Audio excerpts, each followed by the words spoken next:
Hi. നാട്ടിൽ വന്നതിന് ശേഷം ഞാനും ഭാര്യയുമൊത്ത് കൊല്ലം റെയിൽവേ സ്റ്റേഷനിൽ നിന്നും നേരെ ഗുരുവായൂരോട്ടൊരു യാത്ര. അപ്പം ഞങ്ങൾ രണ്ടുപേരും മാത്രമേ ഉള്ളൂ കേട്ടോ, മക്കളെ കൂട്ടിയിട്ടില്ല. ഞങ്ങൾ രണ്ടുപേരും മാത്രമാണ് പോകുന്നത്.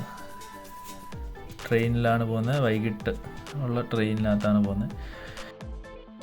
നമ്മളെ കൊല്ലത്തെ റെയിൽവേ സ്റ്റേഷനെ പറ്റി പറയുകയാണെങ്കിൽ ഇപ്പോൾ കേരളത്തിലെ നമ്പർ 1 റെയിൽവേ സ്റ്റേഷനാകാൻ പോവുകയാണ്. പണികളെല്ലാം പുരോഗമിച്ച് ഇരിക്കുകയാണ്, പുരോഗമനത്തിൻ്റെ ഒരു പാതയിലാണ്. അപ്പോൾ ഞങ്ങൾ ഗുരുവായൂരെല്ലാം തൊഴുത് ഇറങ്ങിയതിന് ശേഷം മാത്രമാണ് ഞങ്ങളൊരു വീഡിയോ എടുക്കാൻ പറ്റിയത്. തിരക്കായിരുന്നു അത്യാവശ്യം. ഞങ്ങളിവിടുന്ന് വെള്ളിയാഴ്ച വൈകിട്ടായിരുന്നു പോകുന്നത്. ശനിയാഴ്ച ആയപ്പോഴത്തേക്ക് അത്യാവശ്യം നല്ല തിരക്കും കാര്യങ്ങളെല്ലാം ഉണ്ടായിരുന്നു. നല്ല തിരക്കുണ്ടായിരുന്നിട്ട് കൂടിയും നമുക്ക് നല്ല രീതിയിൽ തൊഴുതിറങ്ങാൻ സാധിച്ചു.